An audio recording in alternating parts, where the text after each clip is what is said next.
verdade do céu aqui nesse lugar. Você precisa tomar cuidado com o que você pede para Deus, compadre. Precisa tomar muito cuidado com aquilo que você pede para Deus. Sabe qual é o perigo da oração? É que Deus responde, amados. Isso que é o problema, que Deus responde. Tinha um pastor de muitos anos atrás, eu ainda nem era convertido, eu ia na igreja de vez em quando, e tinha uma musiquinha antiga, né, uma musiquinha bastante antiga, que diz, quebra a minha vida, né, faça de novo.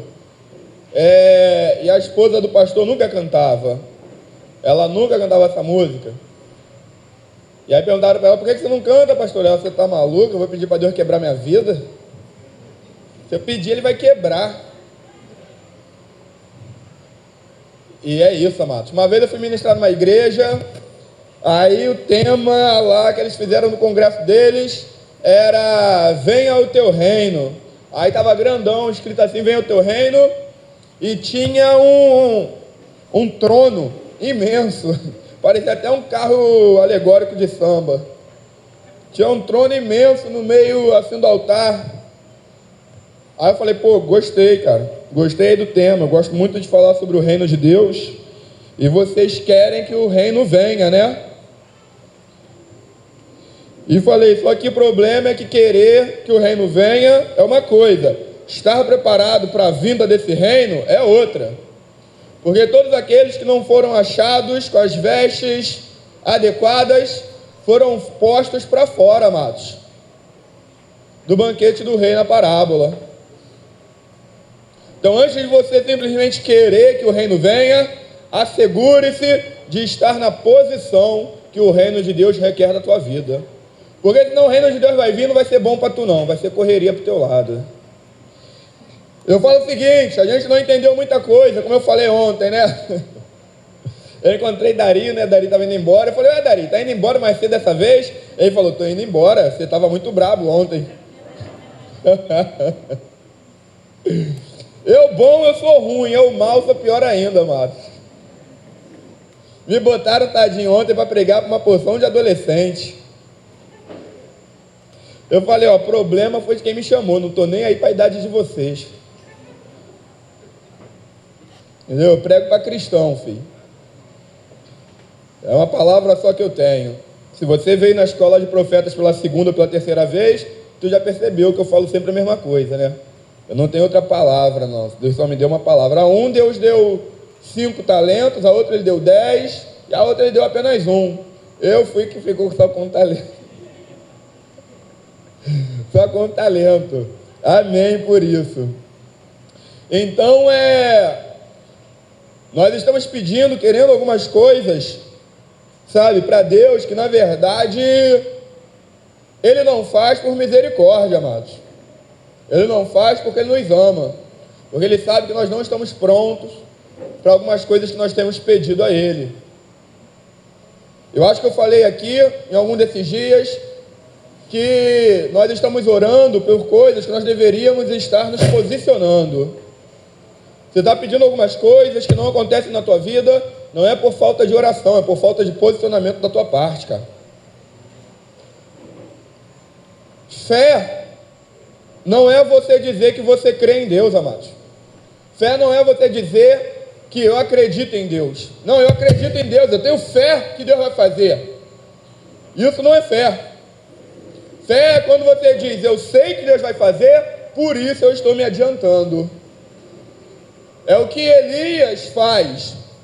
Quando ele manda seu servo, vai lá, vê se está vindo a chuva. E aí o servo de Elias volta triste, porque vai dizer, está vindo nenhum temporal não. Não, como assim? Não, está vindo não. A única coisa que está vindo é uma nuvenzinha lá embaixo do tamanho da mão de um homem. Elias olha para Acabe e fala, Acabe, se prepara, vaza, mete o pé, porque está vindo um grande temporal. Mas que grande temporal? Tudo que o servo de Elias viu foi uma pequena nuvem do tamanho da mão de um homem, amados. Isso era suficiente. A fé não precisa de muito. A fé só precisa de um sinal, amados. Então, fé não é você dizer eu creio, não é você dizer eu acredito. Fé é você se mover de acordo com aquilo que você diz crer. Isso é fé. Tem uma porção de gente que está daqui, não, eu creio que Deus vai abrir aquela porta. Eu creio que Deus vai abrir aquela porta. Eu tenho fé que Deus vai abrir a porta. Mas o sujeito nunca deu um passo. Deus não vai abrir a porta enquanto você não começar a se mover em direção à porta, Márcio. Porque o que atesta a sua fé não é você dizer, eu creio que Deus vai fazer. É você se mover de acordo com o que você crê. Eu creio que Deus vai abrir a porta, por isso eu já estou caminhando em direção a ela. Elias manda Acabe correr por causa da chuva e imediatamente, logo depois, Elias sai correndo também, cara. Ele não esperou o temporal cair para correr.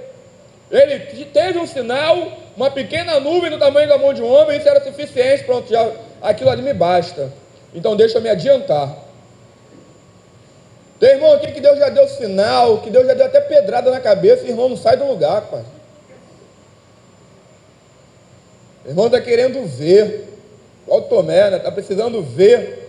Só que com Deus é assim, quando você vê é porque já foi, amados. É igual tiro de fuzil, quando tu ouve o barulho, é porque o sujeito já morreu do outro lado há muito tempo. A bala chega antes do barulho. Como é que pode, né? Mas é assim, amados. Quando tu ouviu o barulho, a bala já atingiu o alvo. Com Deus, quando tu vê, já é tarde demais, já passou. Deus se move com o que tem fé, amados. O que tem fé se move com Deus. E aí, chega primeiro, em determinados lugares. E aí, quando a galera chega atrás, fala assim, fulano, o que você está fazendo aqui? Como é que você chegou aqui na nossa frente? Como eu cheguei na frente de vocês? É porque eu me movo por fé e não por vistas. Vocês esperaram ver para começar a caminhar. Quando eu ouvi Deus falar no céu, uma vez disse Deus, 2 vezes eu ouvi. É o que o salmista vai dizer.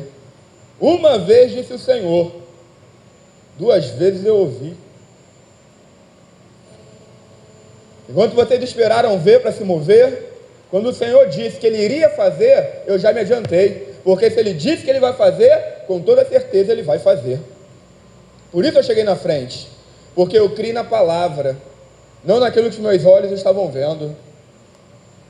A palavra é suficiente para mim. A palavra de Deus me basta. É a palavra que me impulsiona. E o problema é que nós não temos caminhado dessa forma, amados. Não temos caminhado pela palavra de Deus. Por isso as coisas que acontecem aqui te assustam tanto, te abalam tanto. Moisés caminhava no deserto e a direção de Moisés não vinha do que acontecia do lado direito nem do lado esquerdo. A direção para a vida de Moisés não vinha do que acontecia nem na frente nem atrás, amados. Moisés não se preocupava com as notícias que chegavam até ele. Não porque o Brasil está em crise, porque os Estados Unidos está em crise, porque a Coreia está em guerra. Nada disso. Moisés não se preocupava com nada disso. Moisés, quando acordava pela manhã, ele não abria o jornal para saber das últimas notícias. Moisés, quando acordava de manhã, ele não ligava a televisão, ele não pegava o celular, amados. Moisés, quando acordava pela manhã, ele saía da sua tenda e a primeira coisa que ele fazia era olhar para os céus. Deixa eu ver em qual direção que Deus está indo. Porque a direção para a minha vida vem do que acontece lá em cima. E não aqui nas coisas da terra. Então não importava o que estava acontecendo na horizontal, amados. Você precisa saber, você precisa decidir quem vai guiar a tua vida. Ou são as coisas desse mundo, ou será a realidade dos céus. Se for a realidade dos céus, por que você se abate com as coisas desse mundo? Sabe por quê? Porque nós desejamos ainda as coisas desse mundo. Nós estamos pedindo para que Deus melhore a nossa vida.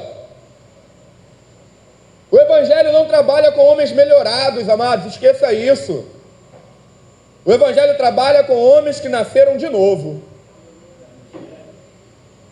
Não tem a ver com práticas. Eu sou cristão porque antes eu ia para o forró, eu bebia, eu fumava e agora eu vou para a igreja, eu dou oferta e eu dou dízimo. Não, cara, não tem a ver com práticas. Quem condenava práticas era o Antigo Testamento. Se você se deitasse com outra mulher que não fosse a tua, com outro homem que não fosse teu marido, você cometeria adultério, só se você se deitasse. Se você matasse o teu irmão, você seria assassino, só se você matasse o teu irmão. Porque o Antigo Testamento não tinha poder para corrigir o interior do homem. Então tudo que ele podia fazer era condenar, era punir as práticas. Aí vem Cristo na graça e fala: se tu desejar uma outra mulher no teu coração, cara, tu já adulterou. Se você odiar o seu irmão, você é assassino. Agora, na graça eu não preciso cometer o ato. Porque a graça não trabalha de fora para dentro. A função da graça não é punir as práticas. A função da graça é corrigir os desejos do coração, amados. É isso que a graça está querendo fazer, de dentro para fora. Porque no Antigo Testamento eu poderia não matar, mas poderia desejar a tua morte. Cara, se eu pudesse matar esse cara, ai que vontade que eu tenho que ele morra. Mas se eu não fizesse nada, eu passava batido. Na graça não. Na graça, se você desejou, pensou no teu coração, você já é acusado, amados. Você já é condenado. Porque o que a graça quer é mudar o desejo do teu coração. É reposicionar o teu desejo. Tirar os desejos pelas coisas que são desse mundo e pôr o desejo naquilo que é de cima. Como Paulo vai dizer. Nós estamos pedindo por coisas que nós não aguentamos, que nós não sustentamos. Tem um livro, A Carta Favorita de Deus, que o autor, ele vai dizer que ele sempre convidava um amigo para a casa dele. E esse amigo nunca entrava, nunca ia. Ele chegava e às vezes ia até a porta, aí ele abria a porta, e o amigo olhava, chegava, enrolava e ia embora. E um dia ele falou: não, hoje eu vou saber o que acontece, que ele veio na minha porta, mas não entra na minha casa. E aí o amigo chegou, ele abriu a porta, já foi puxando logo o amigo para dentro: vem cá, meu irmão, fiz o café, entra aí. Aí o amigo: não dá para preço, não, é só um café, entra. Depois que ele entrou, ele fechou a porta e perguntou para o cara: vem cá, deixa eu te perguntar, por que você sempre vem na minha casa, mas você nunca entra? Aí ele falou para o pastor: pastor, você já viu o meu tamanho? Você sabe quanto eu peso, pastor? Os seus móveis não aguentam um homem do meu tamanho. A sua cadeira, o seu sofá não aguentam um homem do meu peso. É por isso que eu não entro. Eu não caibo na sua casa, pastor, eu sou grande demais. E aí ele foi embora, e depois o pastor, o Tommy Tinney, ele usa isso para ilustrar uma verdade, uma realidade bíblica. Ele vai dizer o seguinte: nós temos pedido para Deus vir nos nossos cultos, como eu acho que eu falei aqui no primeiro dia. Nós estamos pedindo para Deus, para que Deus venha nos nossos cultos. Só que Deus é esse amigo.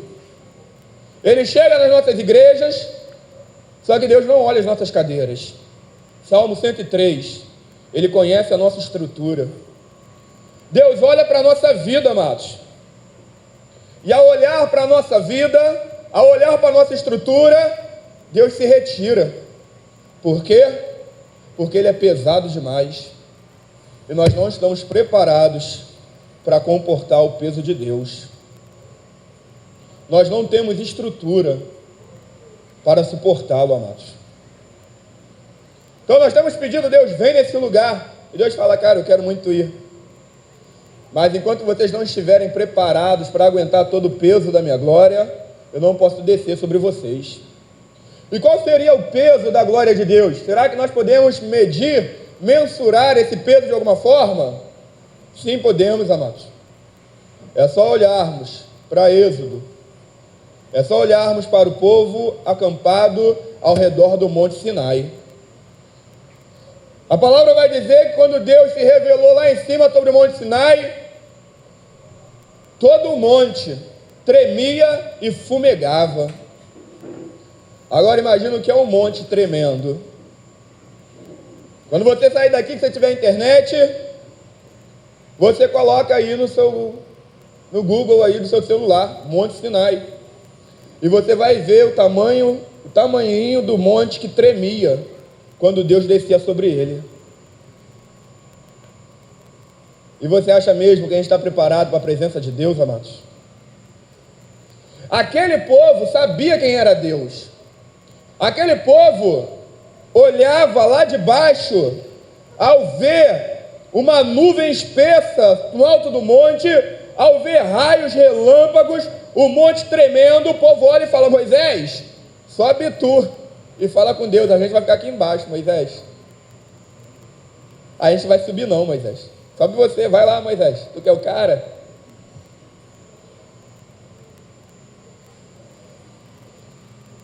Por que Moisés subia e o povo não subia, amados? Não era só porque Moisés havia sido escolhido por Deus. É porque Moisés havia se preparado. Moisés sobe o Sinai, fica 6 dias lá. No 7º dia ele ouve uma voz que diz para eles, dentro daquela nuvem: Moisés, entra a mim. No 7º dia Moisés entra dentro daquela nuvem, fica ali por 40 dias. Quando ele desce, ele não sabia de nada. Para ele estava tudo de boa, estava tudo normal, tudo igual, tudo tranquilo. Quando ele desce, ele começa a se aproximar das pessoas. As pessoas olham para Moisés e dizem: Ei, Moisés, o que está acontecendo? Vira para lá, Moisés. A gente não consegue olhar na tua face. Mas por que aconteceu? Estou feio, não pentei o cabelo hoje não? Não, Moisés, a tua face está resplandecendo igual o sol. O teu rosto está brilhando, Moisés. Porque Moisés entrou na presença de Deus, amados. Quando ele sai desse lugar, ele sai refletindo a glória de Deus na face dele.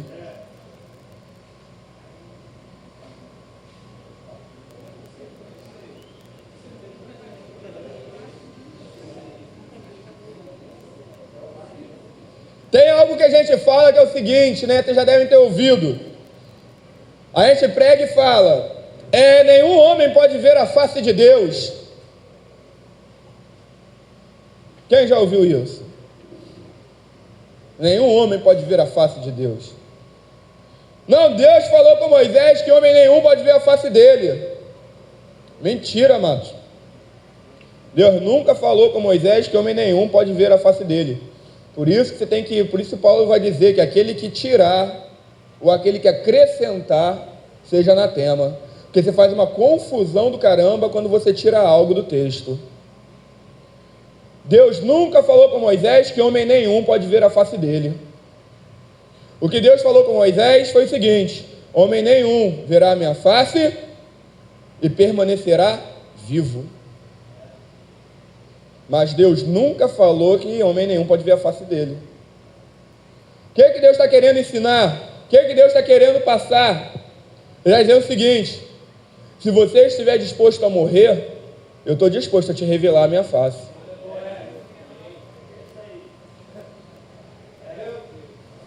Mas precisa estar disposto a morrer, cara. Em todo tempo a palavra está falando isso. Aquele que quiser preservar a sua vida, perdê-la-á. Aquele que por amor de mim perder a sua vida, esse achará. Com Deus, perder tem a ver com ganhar, amados. Quando você perde a sua vida, é aí que você encontra a vida de Deus em você. Só que nós estamos querendo preservar essa nossa vidinha medíocre, essa vida com medo que nós temos, essa vida assustada que nós levamos. Como se isso, aí você ouve testemunhos, né, do cara que chega aqui e enche a boca para falar: eu larguei tudo para seguir a Jesus. Ô infeliz, você largou tudo o quê? Você não tinha nada, cara. Você nunca teve nada. Você largou nada que você tinha para ganhar o tudo que é Cristo, amados. Só que, como eu falei, a gente não sabe discernir coisas espirituais com espirituais. A gente discerne coisas espirituais que é Cristo com coisas carnais, que é aquilo que nós deixamos. Paulo, ao fazer a mesma comparação, ele olha para tudo que ele tinha e diz: eu considero tudo como porcaria nenhuma. Não era porque o que ele tinha não valia nada, está entendendo? Porque Paulo não era ignorante. Paulo sabia muito bem tudo que ele tinha. Só que ele não compara as coisas que ele tinha com nada material. Ele compara com Cristo. O que Paulo quer dizer é: o que eu tenho é extremamente valioso aqui. Mas quando eu pego tudo que eu tenho e comparo com quem Cristo é, eu percebo que tudo que eu tenho não vale porcaria alguma. É isso, amados. É isso que Paulo está fazendo. Isso é discernir as coisas espirituais espiritualmente. A gente está perdendo, a gente está apanhando, que a gente está querendo comparar as coisas espirituais com coisas materiais, com coisas carnais. E aí você fica na dúvida, sabe, vou, não vou, vou, não vou.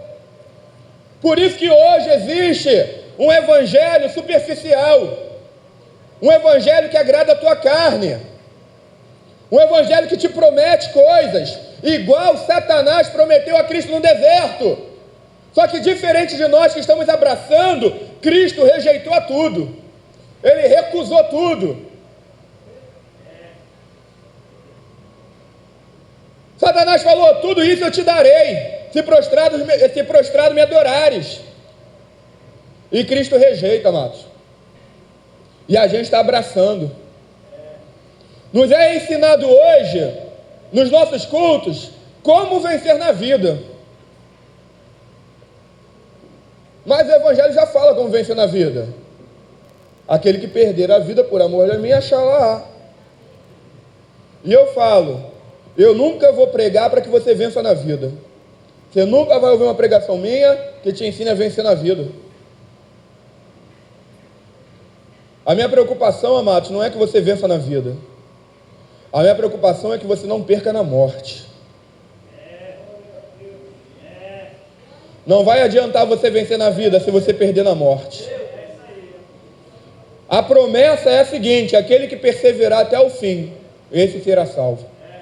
A promessa é o seguinte: ser fiel até a morte, e dar-te-ei a coroa da vida. A preocupação de Cristo não é que você vença na vida. A preocupação de Cristo é para que você não perca na morte. É para que você vá até o fim como Estevão. É para que você vá até o fim como Pedro. É para que você vá até o fim como Paulo, que abriram mão. Cristo vai dizer o seguinte: ei, ninguém tira a minha vida. Vocês estão achando que foram os soldados romanos que foram lá, pegaram Cristo e tiraram a vida dele? Cristo vai dizer: ninguém tira a minha vida. Deus não quer que você morra por Cristo, amados. Sabe por quê? Porque o Evangelho é intencional. Eu quis fazer. O Evangelho é razão. Esse negócio de que o amor tem razão, tem razões que as próprias razões desconhecem, é mentira. Isso aí é frase, amados. Tá? O amor conhece todas as razões de ser e por que faz. O amor conhece os motivos que o leva a se mover, porque Deus é amor. Porque Deus é amor e Ele fez por mim, por isso eu faço. Então o amor conhece muito bem a razão pela qual ele age. Não tem nenhuma razão que o amor desconheça. Só que a gente acha que amor é sentimento. A gente não entendeu que amar é razão. O amor de Deus não é sentimental. Quando Deus fala que eu tenho que amar meu irmão, não está falando que eu tenho que ficar paparicando meu irmão. Ai, como eu te amo, ai, que saudade. Não, amado. Quando o Evangelho fala que eu tenho que amar meu irmão, está dizendo que eu preciso estar disposto a me sacrificar por ele. Eu não preciso ficar te bajulando, te ligando todo dia não, cara. O que eu preciso é estar disposto a te socorrer no dia da sua angústia. Ainda que eu tenha ficado 10 anos sem te ver.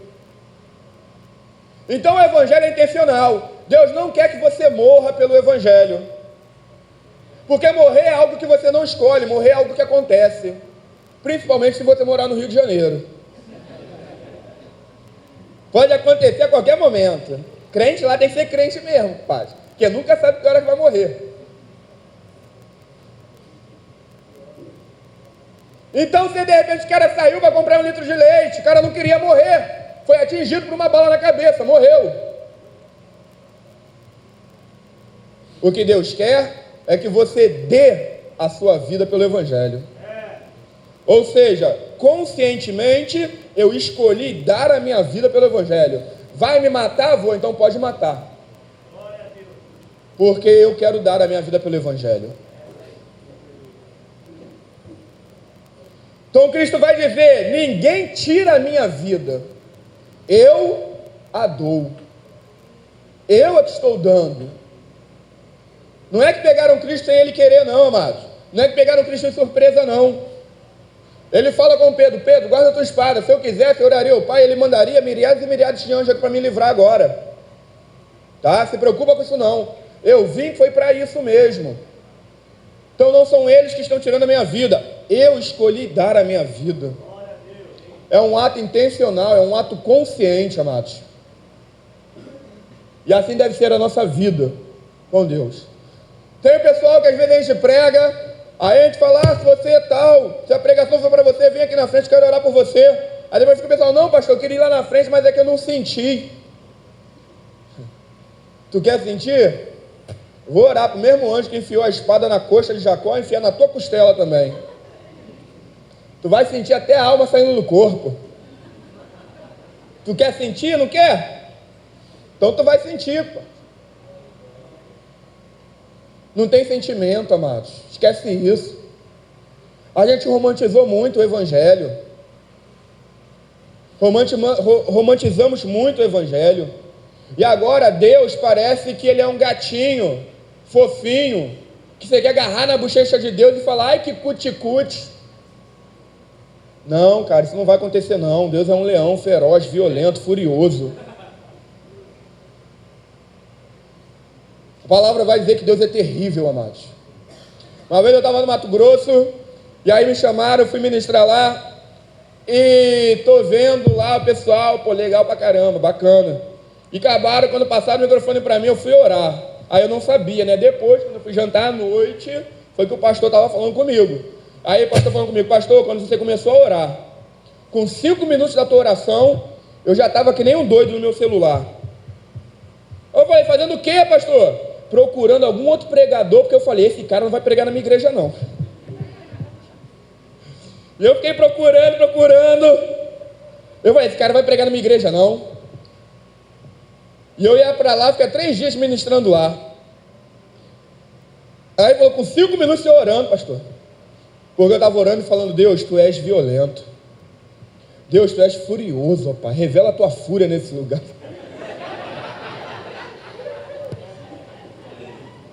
Mas oração meio doida, né?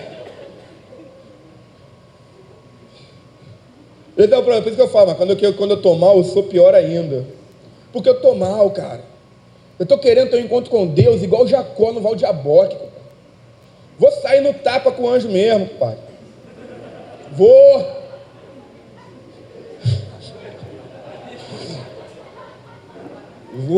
pai.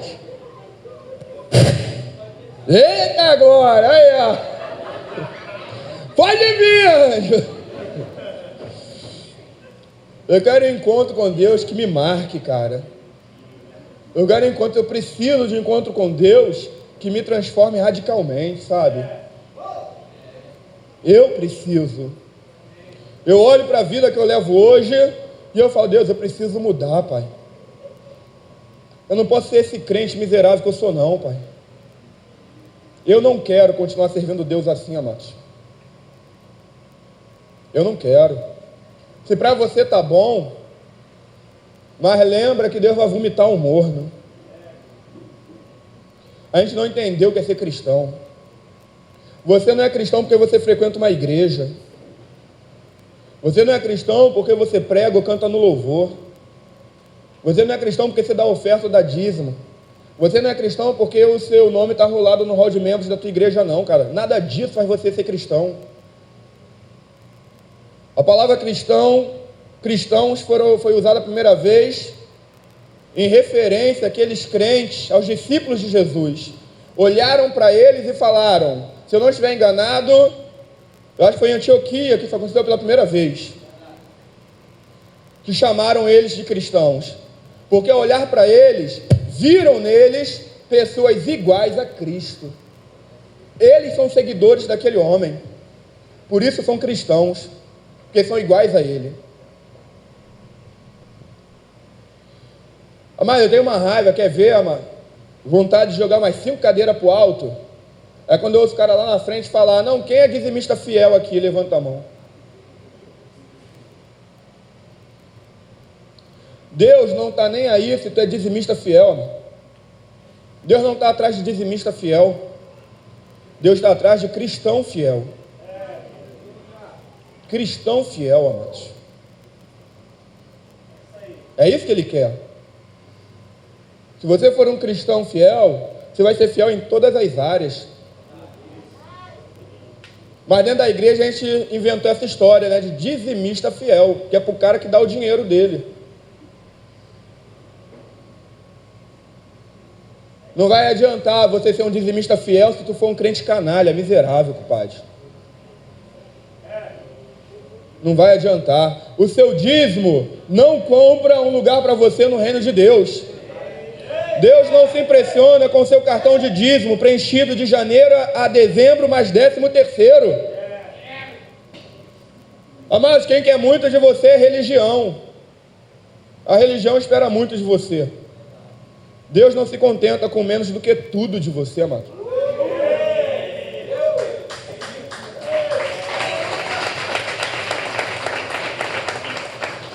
Por isso, enquanto os sacerdotes, fariseus, os ricos, estavam pegando da sua riqueza e depositando no gasofilácio, Cristo estava ali sentado, ele olha para a oferta de uma viúva, que coloca 2 moedinhas, e ele vai falar, ela deu mais que todo mundo, porque ela não deu muito, ela deu tudo.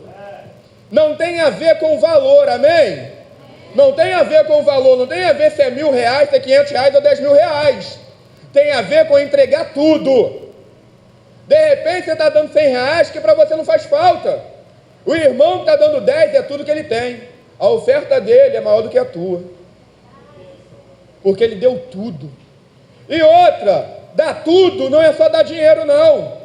Porque não adianta você dar dinheiro e negar o coração, amados. Deus quer tudo. Quando Ele fala tudo, Ele está falando, eu quero tudo e você não vai ficar com nada. Uma vez eu estava pregando numa igreja e eu falei que Deus era egoísta e ditador. Não sei porquê, mas 5 pessoas levantaram e foram embora. Não entendi o motivo. Só porque eu falei que Deus era egoísta e ditador. Aí eu falei, olha só, pensa comigo. Deus olha e diz assim, ei, não terás outros deuses além de mim. Ditador.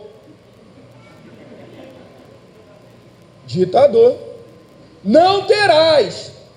Aí Deus vem e diz assim, amarás somente o Senhor teu Deus. Somente o Senhor teu Deus. Egoísta, amados.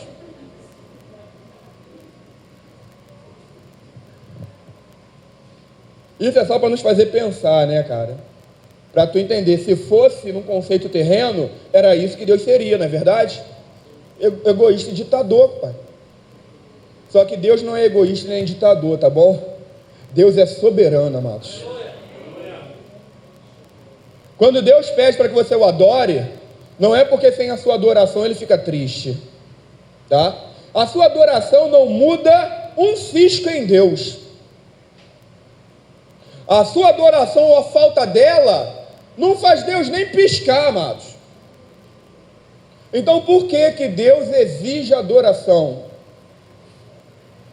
Porque é a única forma de nós nos tornarmos semelhantes a Ele. Porque, caso você não saiba, nós nos tornamos semelhantes àquilo que estamos adorando. Quando Deus exige ser adorado, não é porque Ele tem dependência, carência da sua adoração. Quando Ele exige ser adorado, é para que você possa se tornar a cada dia mais parecido com Ele, amados. A sua adoração vai forjando Cristo em você, vai forjando Cristo no teu caráter. Se você adora Deus, você vai viver conforme Deus. Se você adora Moloque, você vai sacrificar crianças. você adora Mamon, você vai viver em função do seu dinheiro. Você sempre vai viver em função do seu ídolo. Por isso Deus está dizendo, não terá outros deuses, não terá outros ídolos, além de mim. Porque quanto mais vocês me adoram, mais vocês se tornam iguais a mim. E é isso que eu quero. Porque isso é ser cristão. Ser cristão é ser igual a Cristo, amados. Agora, o que nós temos de Cristo? O que te dá direito de se intitular cristão? Porque é muito fácil a gente olhar para o mundo e falar o seguinte: esse mundo está perdido, o mundo não quer nada com Deus. Mas você já parou para pensar em algum segundo que talvez, o mundo não queira nada com Deus por causa do seu testemunho?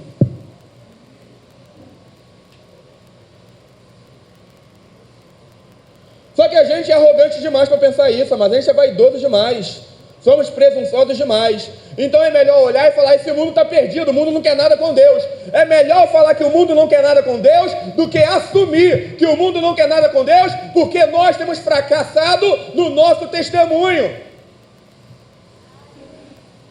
É melhor fazer o que aprendemos com Adão. Não vamos assumir a culpa. Vamos pôr, se a culpa é minha, eu ponho ela em quem eu quiser.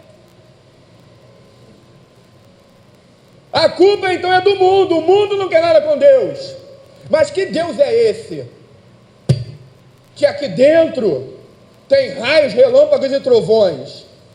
Que Deus é esse? Que aqui dentro o paralítico anda, o morto ressuscita. A gente sapateia, samba no poder, mas que lá fora nós não conseguimos provocar ciúme nas pessoas. Porque o cristão era para viver de tal forma que as pessoas olhariam para a gente e falariam, cara, esses caras, a gente pode não gostar deles, mas é impossível não reconhecer que eles têm algo diferente.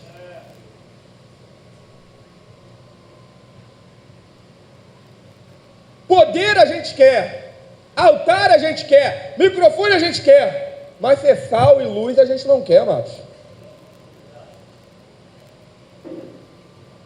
Ser sal e luz nós não queremos. Era para o estilo de vida que nós levamos estar despertando o mundo lá fora. Mas ao contrário disso, cada dia mais e mais o que a gente ouve é: ser crente, gosta de crente daí? Isso aí eu não quero ser não. A cada dia mais e mais nós temos afastado o mundo de nós, porque nós somos bons demais. Mas Jesus foi acusado porque ele sentava para comer e beber com pecadores e gente de má fama. Mas o crente só quer viver no meio dos crentes. Porque, como eu estava falando, o Deus que a gente serve é muito pequeno. O Deus que a gente serve, se eu entrar no bar porque os meus amigos estão bebendo, e eu entrar para sentar com eles, para conversar com eles, meu Deus não entra no bar, ele fica do lado de fora. Deus não é cachorro não, compadre. Quem te espera do lado de fora é teu cachorro. Se tu entrar no inferno, Deus vai entrar contigo.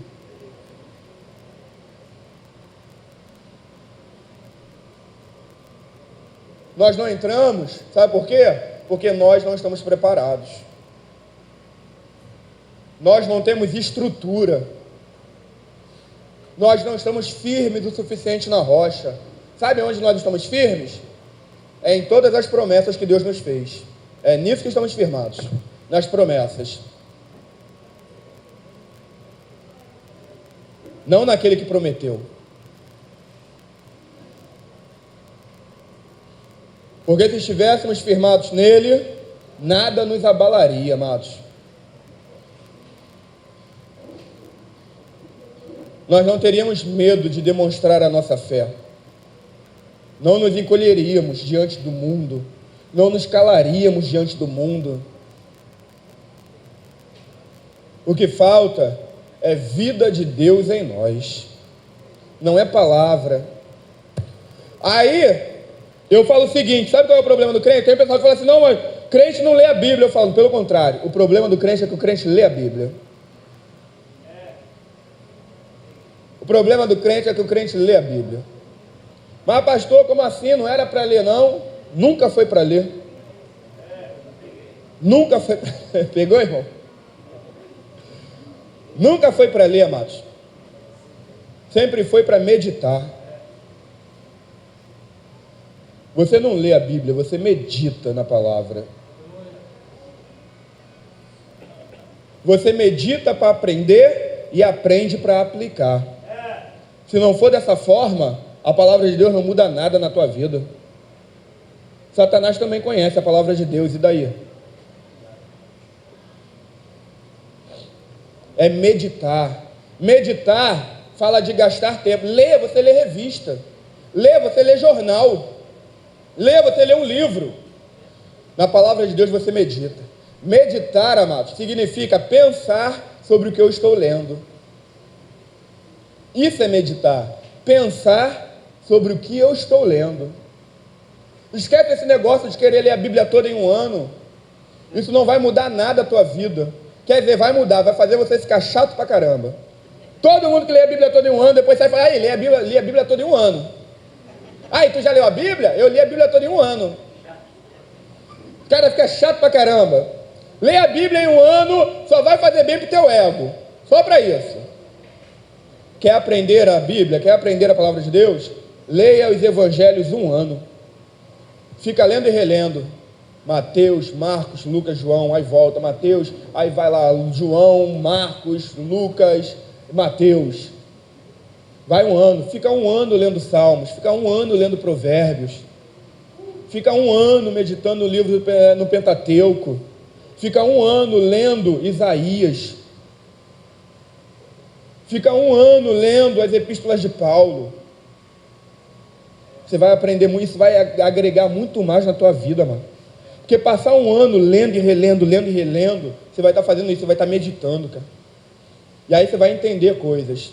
Você vai parar de falar, que Deus falou que nenhum homem pode ver a face dele. Entendeu? Você vai parar de falar, eu falei aqui o que é o jejum de Daniel. O que é o jejum de Daniel, gente? Fala, eu sei que vocês sabem, pô. O que é o jejum de Daniel? Oi? Quem falou? Amém, corajoso. Todo mundo, quer ver só quando você começa a meditar na Bíblia, você começa a entender algumas coisas. Todo mundo, não deixa eu esquecer que eu estou falando do jejum de Daniel não, tá? Não esqueça. Todo mundo fala que Pedro, toda pregação é para arrebentar com Pedro, né? Cuidado, fica falando mal de Pedro, é brabo. Fica falando mal de Pedro aqui, tu chegar lá, tu vai ter que se entender com Pedro, compadre. Pedro é ignorante. E fica todos os pregadores aqui regaçando Pedro, rebentando com Pedro. Pedro era isso, Pedro era aquilo, Pedro fazia tudo errado. Para mim, na minha ignorância, nas minhas heresias, Pedro foi o mais espiritual dos discípulos, amados. Entendeu? Foi o mais espiritual, foi o que mais entendeu. Sabe por que você só vê Pedro errando? Porque ele era o único que tinha coragem de se manifestar, amados. Por isso você nunca vai ver outro discípulo errando. Sabe por quê? Porque todos eles tinham medo. Amados, só tem o direito de errar, aquele que está tentando fazer alguma coisa. Porque você está tentando fazer alguma coisa, então você tem o direito de errar. Agora, pior é aquele cara que não faz nada e ainda erra. Esse é um infeliz, é um desgraçado. O cara não faz nada e ainda erra. Cara, se tu não está fazendo nada, você não pode errar. Como é que você erra fazendo nada? Aí eu já estou pulando para outra história, mas vamos lá. Uma vez eu estava numa igreja, entrei num papo muito doido, pai. Eu comecei a falar assim, você já viu aqueles caras que não tem nada? Né? Tem uns caras que são tão vaidosos. Eu estava falando de jejum Daniel, falei de Pedro e agora já mudei para outra história, mas depois a gente vai voltando. Deixa eu esquecer não, jejum Daniel, Pedro, história. Aí tem uns caras que são tão orgulhosos, que aí tu vira pro cara, o cara vem reclamar com você, pô, pastor, tá brabo, eu não tenho nada, pastor, não tenho nada. Aí depois vem o irmão perto desse cara e fala assim, pô, irmão, tô passando uma luta, me ajuda aí. Aí o cara fala assim, rapaz, vou te ajudar não tenho nada. Esse é um cara orgulhoso. Se ele não tem nada, por que ele não pega o nada que ele tem e divide com o irmão? Mas ele é tão orgulhoso que está dizendo o seguinte: eu não tenho nada, eu não tenho nada. Esse nada é meu e eu não divido com você. Esse nada é só meu, rapaz, não vou dividir com ninguém. É nada, mas é meu, eu quero ficar com o meu nada. É tão orgulhoso que nem o nada que ele tem, ele é capaz de dividir com alguém, amados. Divida o nada que você tem. Sabe quem fez isso? Aquele jovem no Sermão do Monte. Só de homens haviam 5.000 homens, tirando mulheres e crianças. Na conta de alguns teólogos, isso pode chegar a 20.000 pessoas, ou mais. Diante de 20.000 pessoas, 5 pães e 2 peixinhos, ou é o contrário? Que eu nunca lembro. Não interessa, você conhece a história. Complica não. É porque eu sempre troco. Diante de quase 20.000 pessoas, 5 pães e 2 peixinhos, é o quê? Aleluia, glória a Deus, amados. Não é que você nunca tem nada, é que você sempre julga que o pouco que você tem é nada. Se aquele jovem se recusa a repartir o nada que ele tinha, 20.000 pessoas voltariam para casa com fome, mas porque o jovem olhou e falou: quer saber, o que eu tenho não é nada, então já que é nada, eu vou dividir com quem quiser, nada também. E aí, Cristo pega o nada daquele jovem, ao invés de olhar para o jovem e falar: cara, está de brincadeira comigo, olha a multidão de pessoas, você vem me dar 5 pães e 2 peixinhos, isso aqui não dá para... Jesus pega aquilo, ele pega o cesto, ele levanta ao Pai e diz: Pai, graças te dou. Quando ele desce, não para de sair peixe e pão dali de dentro, amados, porque alguém repartiu o nada que ele tinha. Aleluia, glória a Deus, amados.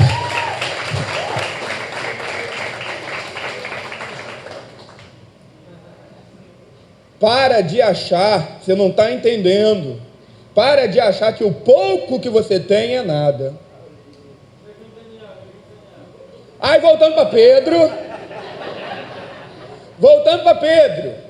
olha como as coisas escapam da gente. Aí todo mundo, rebenta com a vida de Pedro.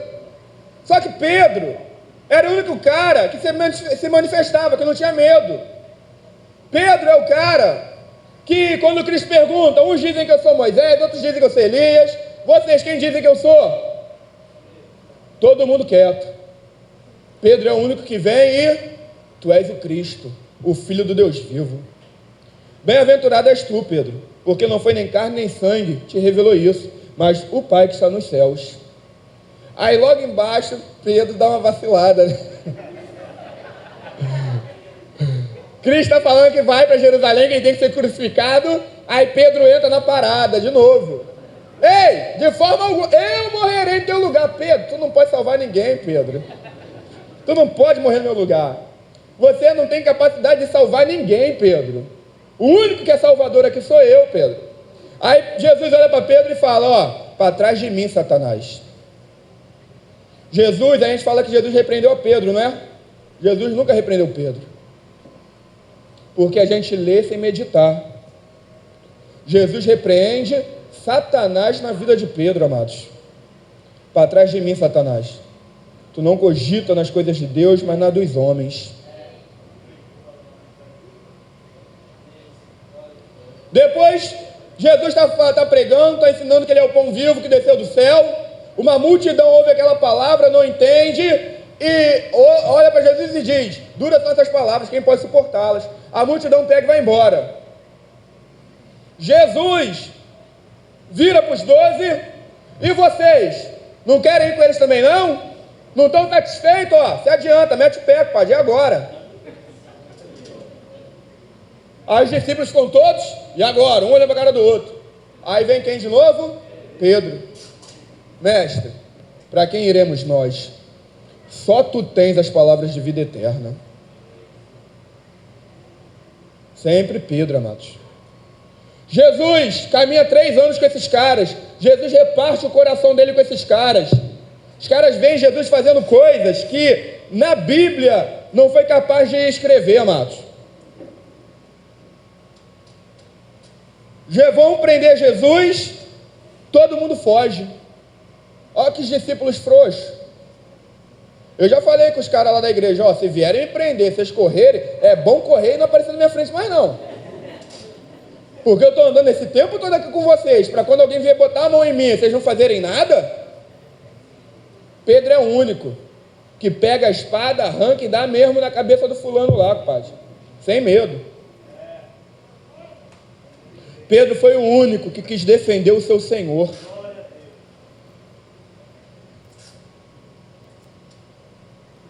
Cada um no seu quadrado, amigo. A função de Pedro naquela hora era cortar a orelha fora mesmo. A função de Cristo era pôr a orelha no lugar, amados. Pedro agiu conforme o ministério dele. O ministério da ignorância. Era o ministério dele, amigo. Cada um com o seu. Jesus agiu sobre o ministério dele. Foi lá, pegou a orelha. Pedro, guarda a tua espada, Pedro. Espera aí que eu vou te ensinar. Mas Pedro estava em processo de aprendizagem, cara. Você, quando está aprendendo, você pode errar, porque você está aprendendo. Mas o que importa é que ali Pedro revelou o coração. O meu Senhor, ninguém vai levar não. E a gente fica arrebentando Pedro, por causa daquilo que os caras estão falando aqui. Aí agora, voltando para Daniel, o que é o jejum de Daniel? Vamos lá, gente. O que é o jejum de Daniel? Deixa eu perguntar uma coisa. Jejuar é comer ou é abster-se de comer? É o quê? Fala, gente. Dias. Se jejuar é abster-se de comer, por que o jejum de Daniel era comer frutas, legumes e cereais?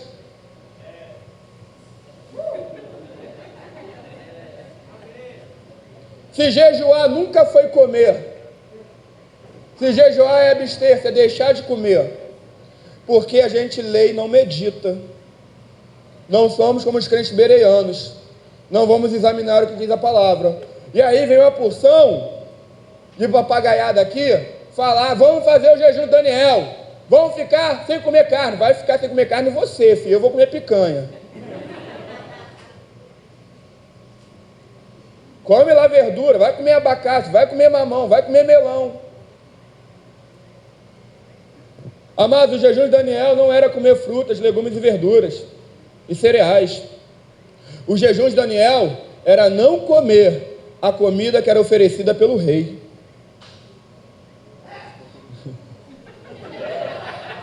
Aleluia! Oh glória! Alguém entendeu?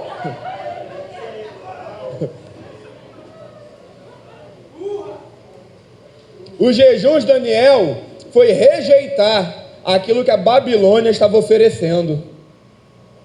Foi esse o jejum dele. Eu não quero comer, eu não quero provar, eu não quero me banquetear com aquilo que a Babilônia tem para me dar. A Babilônia, assim como o Egito, simbolizam, tipifica um sistema mundano, amados. Daniel estava dizendo, eu não quero comer daquilo que o mundo tem para me oferecer. Foi isso que ele jejuou, amados. O que o mundo tinha para oferecer. A gente está que nem os bobão, comendo fruta, legume e verdura, e também aceitando tudo aquilo que o mundo tem nos dado, e chamando isso de jejum de Daniel. A Bíblia chama isso de sacrifício de tolo. Quer fazer o jejum de Daniel? Diga não para tudo aquilo que o mundo te oferece. Esse é o jejum de Daniel, amados. Mas enquanto nós não meditarmos na palavra, essas coisas sempre passarão batidas aos nossos olhos, amados. Coisas que são essenciais. Porque muita gente parou de orar pedindo para Deus: Deus, eu quero ver a tua face, Deus. Deus, eu quero te ver. Muita gente parou de orar dessa forma porque alguém falou para essa pessoa: Deus falou que ninguém pode ver a face dele, para de orar assim. E Deus estava: é isso que eu quero alguém que esteja disposto a ver a minha face. Eu quero alguém que esteja disposto a pagar o preço pela revelação da minha face. Mas a Bíblia, cadê o irmão? Irmão, você pode pegar aqui um teclado para a gente caminhar para... A Bíblia de Gênesis e Apocalipse está falando uma coisa só. Jacó, ele experimenta o que Jesus fala com Nicodemos milênios depois, quando Jesus está conversando com Nicodemos, falando acerca de novo nascimento.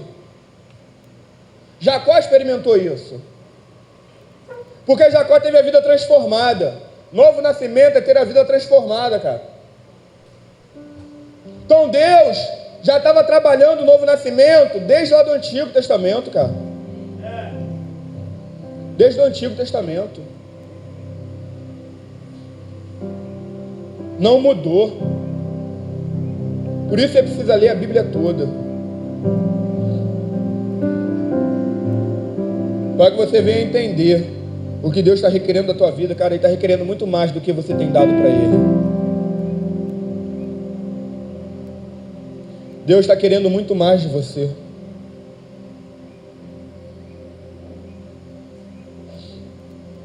Eu vejo as pessoas falando assim: pastor, e amém por isso. Na verdade isso não é um problema, tá?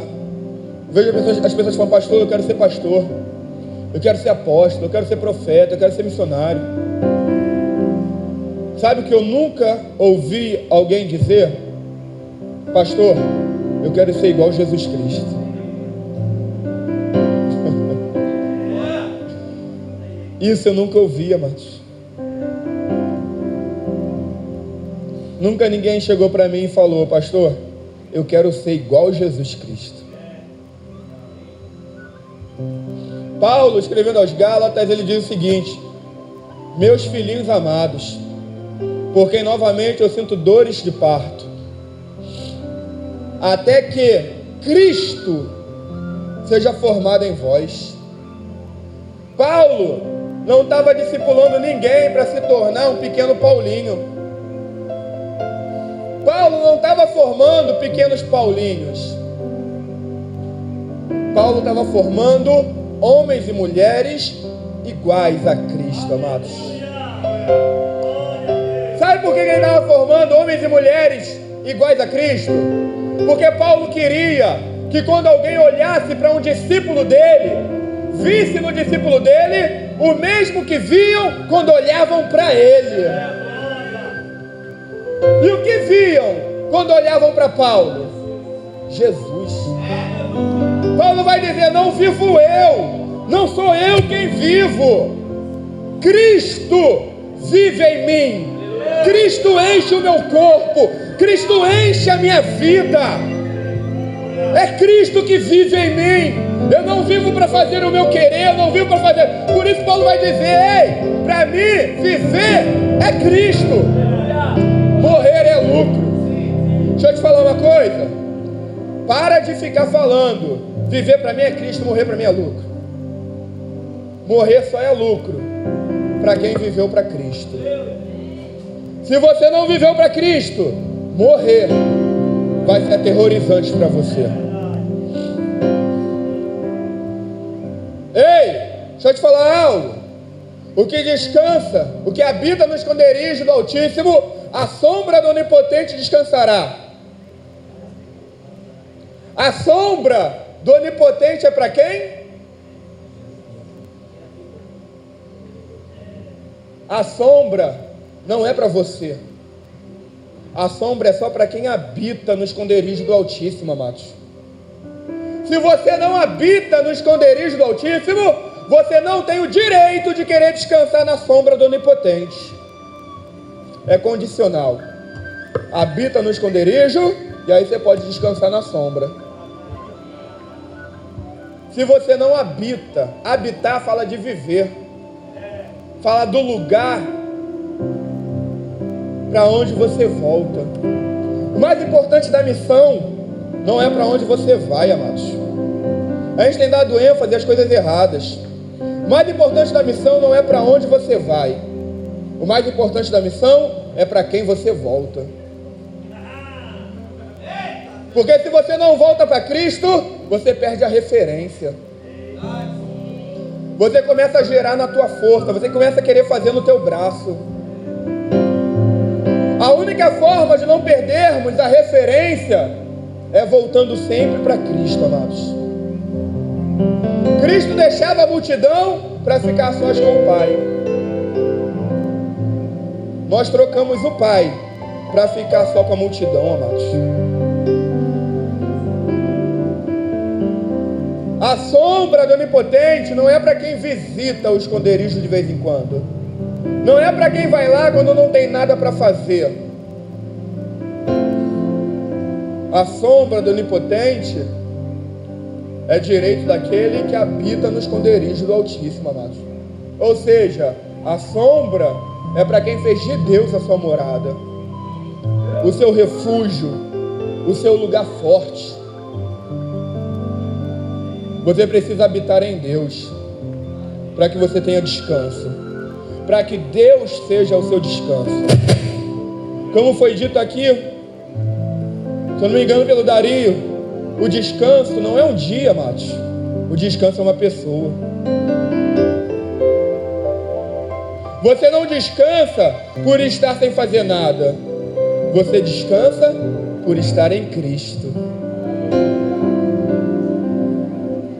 É por estar nele que você descansa. Eu falei aqui algumas verdades que nós cansamos de ler, que nós cansamos de ouvir pregações sobre elas, mas que sempre nos mantiveram na superfície, amados. Muitas coisas que nós ouvimos e não havíamos entendido o que a palavra estava querendo dizer, e que por isso estamos fazendo ou vivendo de forma errada. Você precisa fazer uso da sua Bíblia, cara. Você precisa perseguir uma revelação de quem Deus é para a tua vida. Eu amo pessoas, eu tenho algumas pessoas como referência da minha vida. Eu tenho pessoas que me ajudaram, mas eu não quero ser igual a nenhuma dessas pessoas. Às vezes me mandam mensagem e falam assim: pastor, me indica os livros aí. Pastor, eu estou querendo começar a fazer um trabalho na minha cidade, me indica os livros aí. Quais livros você leu? E eu falo: meu irmão, não me interprete mal, não me julgue errado, mas eu aprendi com Deus uma coisa. Foi algo que Deus falou comigo. Antigamente, sempre que me pediam um livro, que me indicavam um livro, eu ia lá e indicava uma porção de livro. Os livros que eu tinha lido, os livros que eu tinha gostado, tinham feito bem para a minha vida, e eu ia lá e indicava. Aí uma vez Deus falou comigo: Alan, você acha que você está ajudando as pessoas, indicando os livros que você leu para elas, os livros que você gostou para elas? E eu falei: pô Deus, eu acho que eu estou, né? Aí Deus falou comigo: não. Se as pessoas, elas me pediam um livro, perguntavam o que eu tinha feito, e eu falava tudo: eu fiz isso, eu li esse livro. Aí Deus falou comigo: Alan, se as pessoas fizerem o mesmo que você fez, se as pessoas lerem o mesmo livro que você leu, você sabe onde elas vão chegar? No mesmo lugar onde você está. Eu não preciso de mais pessoas no lugar aonde você já chegou.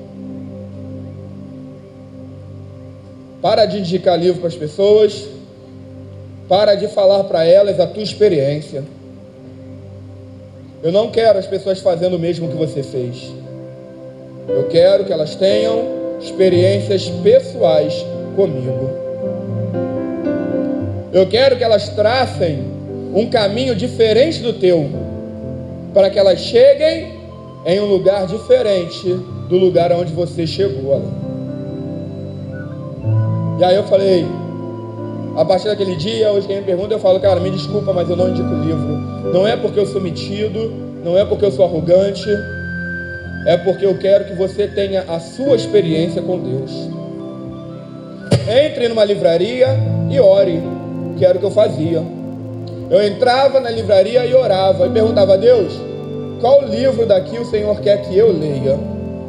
Qual livro eu preciso levar? E aí ficava olhando, às vezes saía com 2, com 1, com 3 livros, às vezes eu saía sem nenhum livro. Porque eu olhava aquela opção de livro e Deus não falava comigo nenhum livro. E aí eu saía sem nenhum livro, amados. As minhas experiências, boas e ruins, fizeram com que eu chegasse onde eu estou hoje, fizeram com que eu me tornasse quem eu sou hoje. As minhas experiências, boas e ruins. Você não pode querer ter só experiência boa com Deus. Você aprende mais com as suas experiências ruins. Você aprende mais com aquilo que dá errado do que com aquilo que dá certo.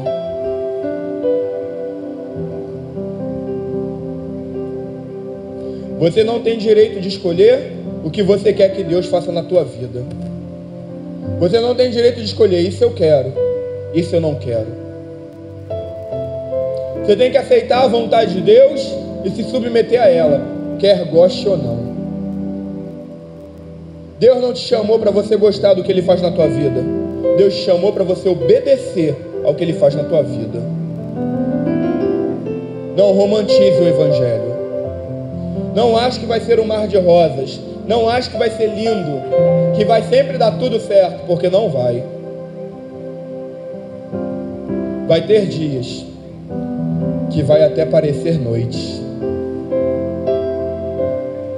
Você vai olhar e vai falar, que dia é esse que está tudo escuro? Que dia é esse que mais parece noite?